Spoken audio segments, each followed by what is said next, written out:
Jai Shiva.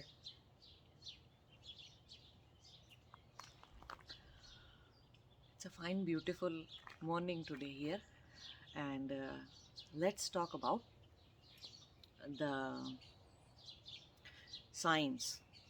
Now you may be thinking, oh, so finally from spirituality, today we are talking about science. Well, let's understand what science actually is. The basic core concept of science is that you experiment something, okay, and on the basis of something that you discovered initially, or you heard, or you read, you create your you come up with a hypothesis, and then you come up with, okay, this is how I'm going to prove it, these are the factors that I will control, these are the things that I'll work with, and then finally I'll be able to prove it either right or wrong, true, false, this, that, whatever, okay, that this is how it is. So it's about experimentation. So initially, when all these ancient insight givers, or you can call them seers in India, they were always experimenting, okay, experimenting with the existential reality, the subtle aspect, the subtle domain of life. That's what they were experimenting with. And then that's how they went on sharing the wisdom that they got after their experiments. And it was mostly the experiment using their own consciousness, experiments using their own subtle body, subtle existence, the direct, the elements that the human existence has, and in relation to the cosmic elements, different things that we have in cosmos. So experiments related to that. So the entire yogic science is based on one's own transformation first, okay, and then in that process you go on learning some things that is going to be helpful for others as well. So then you end up sharing with them through different kinds of teachings, one after the other. So that is how the nature of the world was. And mostly the major ashrams that we had in India were for the benefit of, they were run by those insight givers, rishis and rishikas, female rishis. And the purpose of everything was to uplift the humanity. Uplift in terms of spiritual growth means everybody becoming more and more conscious day by day, okay, and uplift in terms of social development, how relationships should be, how this should be, how that should be. Then in terms of economic growth, economic development, upliftment. So this is all, it was for the general mankind. The entire thing was for the general mankind. And they were very wary of those rishis, rishikas, and all those wisdom seers. They were wary of the fact that knowledge in the hands of the wrong person who has sanskaras or chittavrittis of fear, greed, anger, some power, greed for resources, greed for this, greed for that. If knowledge gets into the hands of such people, they will not only destroy their own karma, they will disturb the peace of the society. They'll disturb those other people who are really interested in transforming themselves for the betterment of their own life, their family's life, and the life of the society that they are living in. So they were very wary of. And you can see, due to power and the knowledge going into the hands of greedy people, what it has done to the world. We need not to say that, right? You know how much mining has happened everywhere, all around, for gold, for this mineral, for that mineral. When atomic power came, it was knowledge, right? Knowledge went into the hands of somebody who can actually drop a bomb. Then some other power came, some other power came, and this and that. So they were very wary of that. That whatever they are developing, whatever wisdom that they are able to propound, all that should be the upliftment of humanity. And every civilization that went through towards the higher and higher and higher levels of consciousness, global consciousness, when it increased and increased and increased, definitely the world became a better place, isn't it? Even if today you see people, those who are, if they are in power but they are not there for greed or something, they are truly there to serve the people. Rarely you do find such people in these days, but they are able to change the society. They are able to implement the rules, the laws, which actually uplift the humanity, right? So science was like that. In other words, now we can call this kind of science as a democratic science.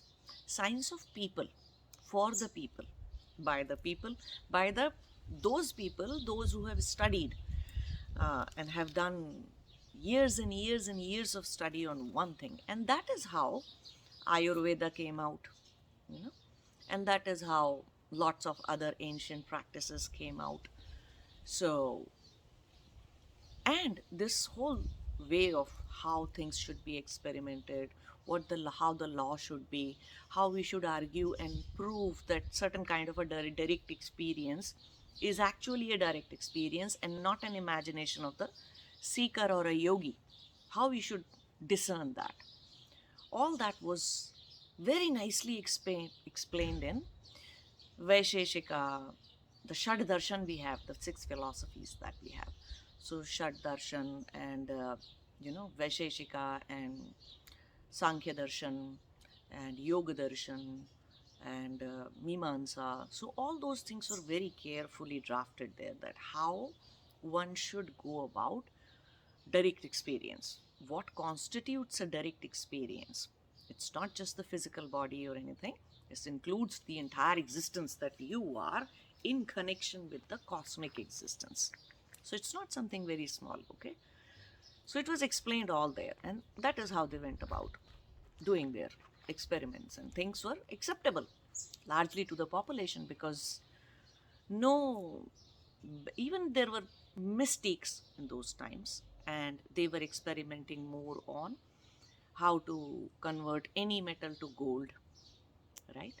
How to use the mercury or the gold or some precious metals for the health of the person, physical body, or how to use it how to use different kinds of plants and herbs to uplift the consciousness of the person.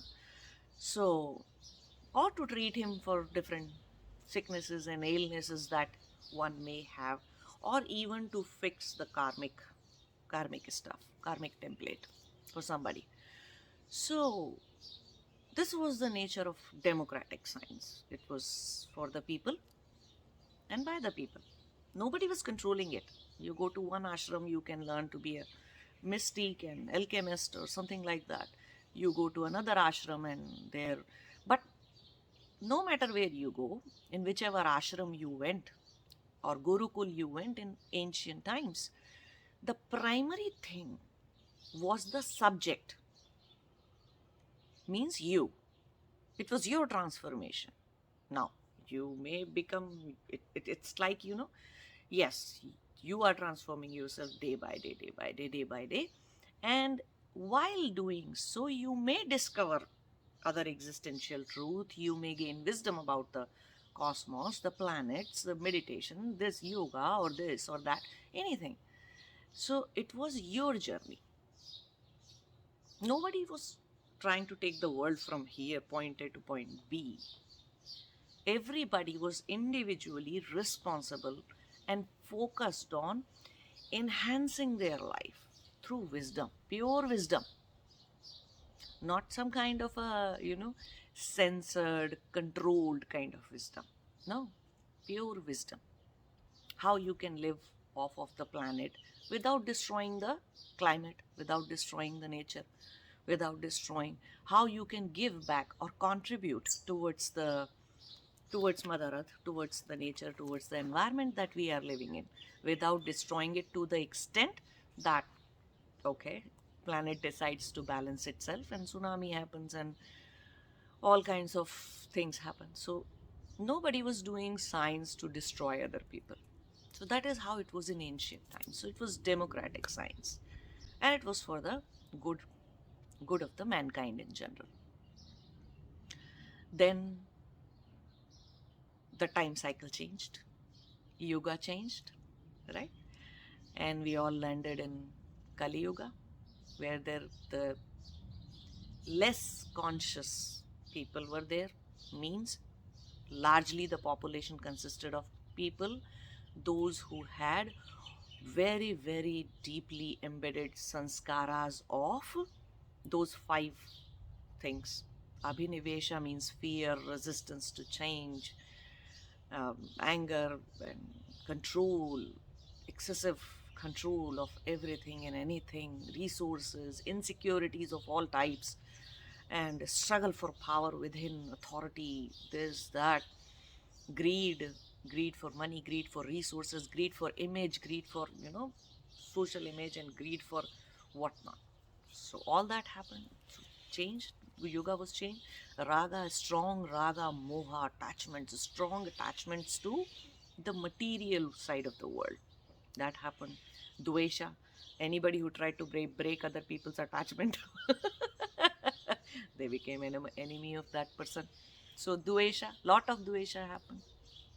And then Asmita, identities, one after the other, the kind of identities that exist in today's world or in the last 500 years in people. It's just gigantic, actually. Every person has like minimum 10 heads.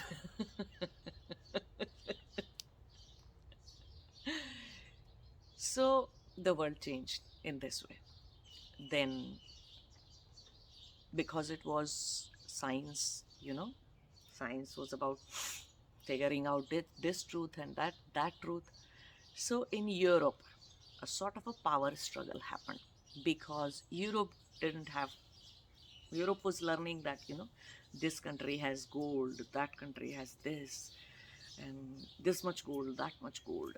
So a lot of conquest and colonization happened. And for that colonization, due to that colonization, all the wisdom of science started coming to the European countries, those who were the colonizers, to them.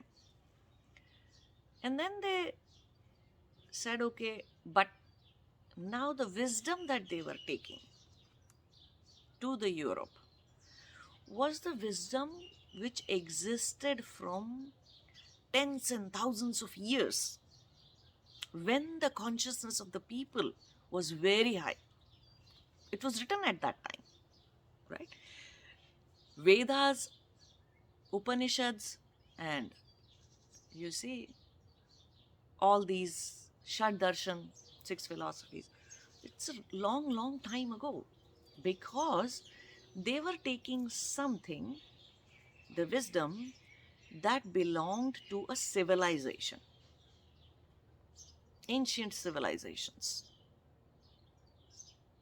India, or you can say Hindu civilization, is a very ancient civilization. So they were taking something. Same thing with Mayans, Aztecs, Mayans. They were taking the wisdom, or the Native Americans, indigenous Americans, or the indigenous Australians, actually. Ancient civilizations. They harbored the knowledge, the wisdom. They guarded very much. They tried to guard it. But then, when they were colonized, all that wisdom went there. Now, the yoga changed. People had less consciousness, not because yoga changed. It's just that when we say that, it's not that because of the time cycle change, people have less consciousness. No.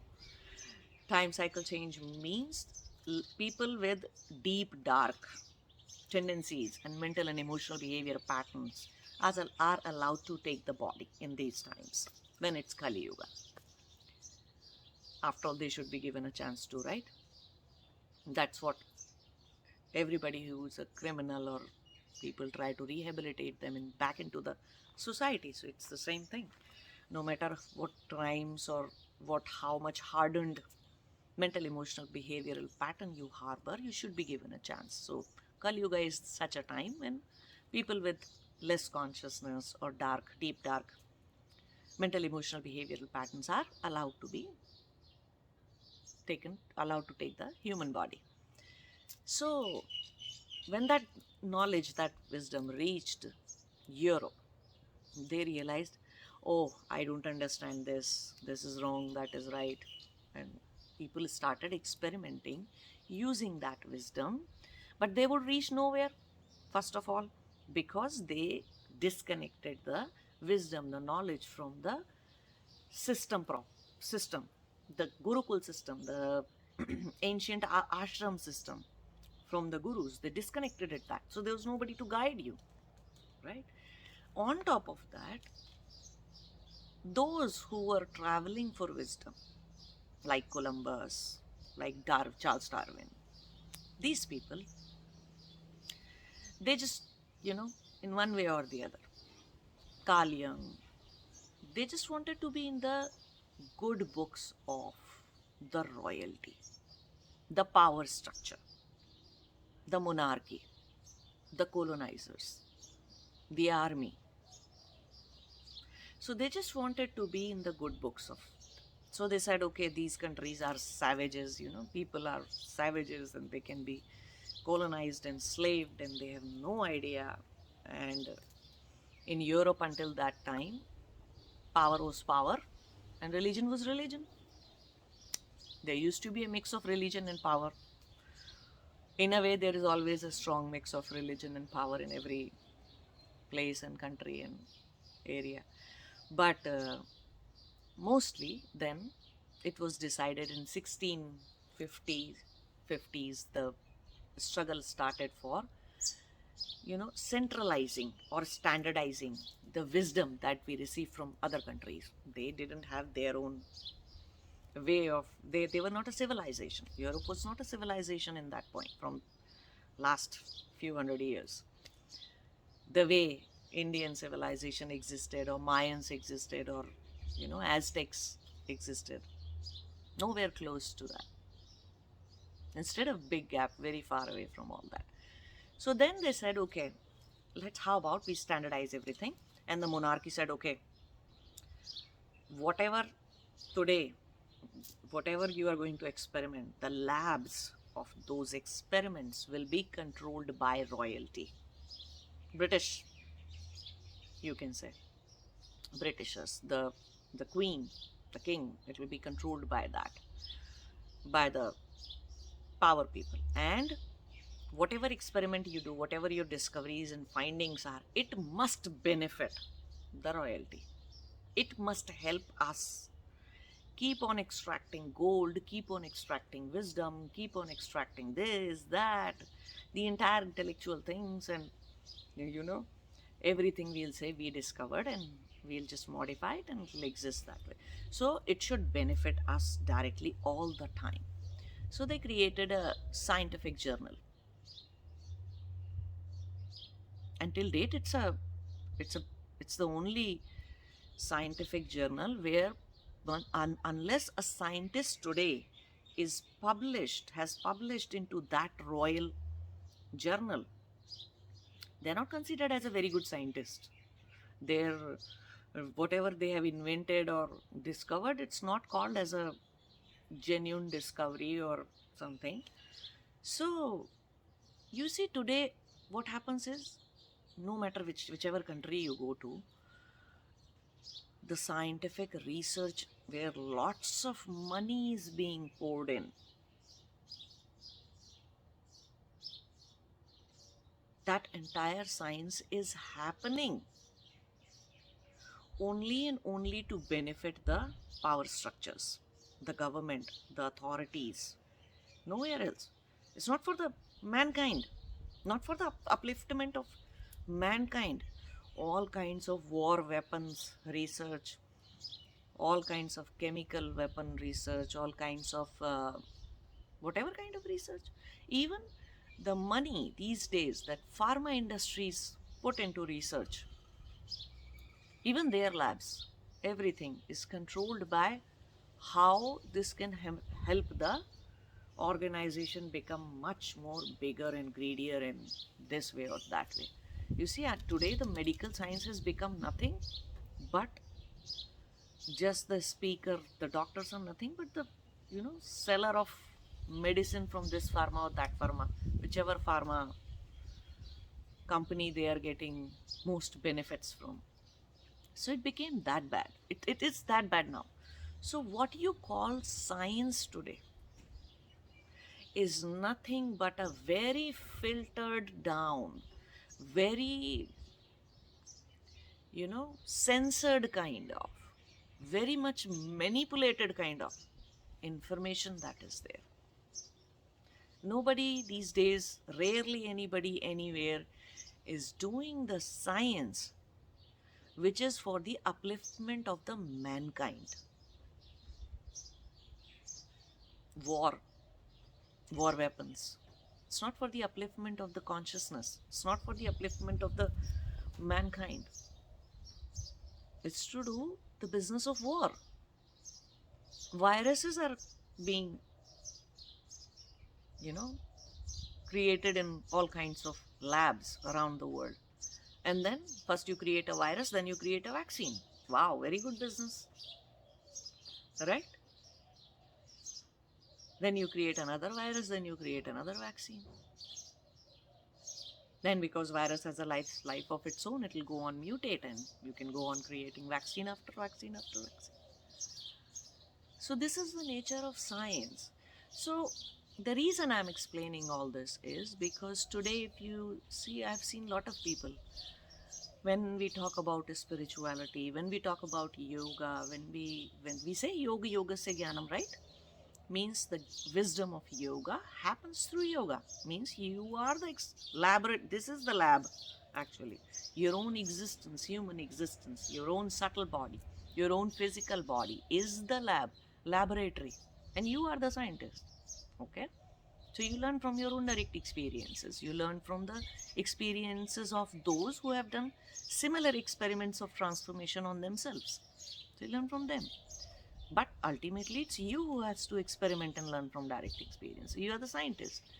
So, but today, when you try to, people have become so negligent about the fact that there is a direct experience and they want to just undermine everything and say, okay, this is not backed up by this modern science. Well, understand what modern science is today first.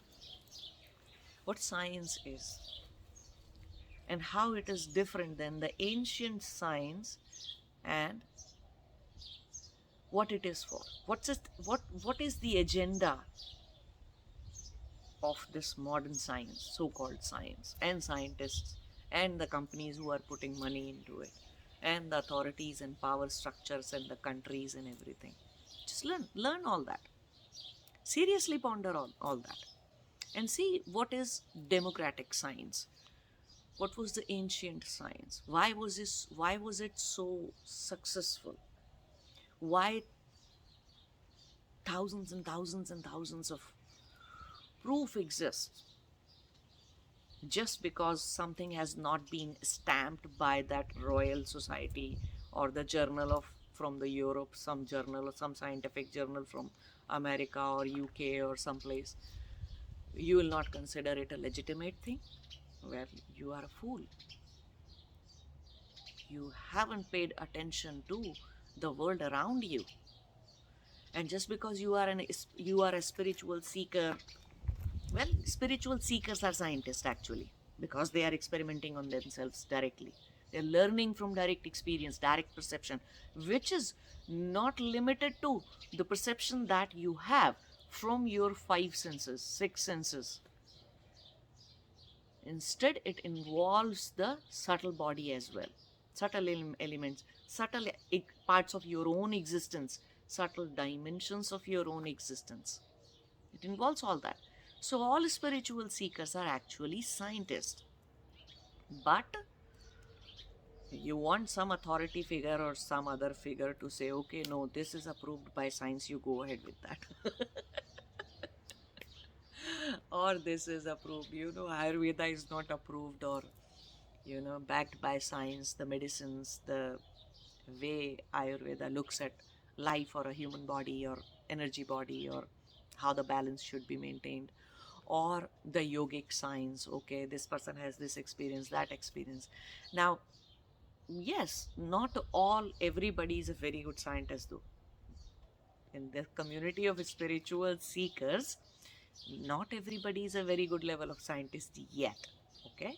And there are reasons like how much inclined you are, how much you really want just that, or how profound or pure is your knowledge, basically. Did you ever read Sankhya Darshan, Nyaya Darshan? Six darshan is a must for a spiritual seeker, because it doesn't let you deviate. It always and always tells you, by learning the Shat Darshan, six philosophies, you're always very sure about if you are learning a wrong kind of a wisdom from your own experience, which is very much a possibility, right? It helps you avoid those wisdom related, knowledge related pitfalls.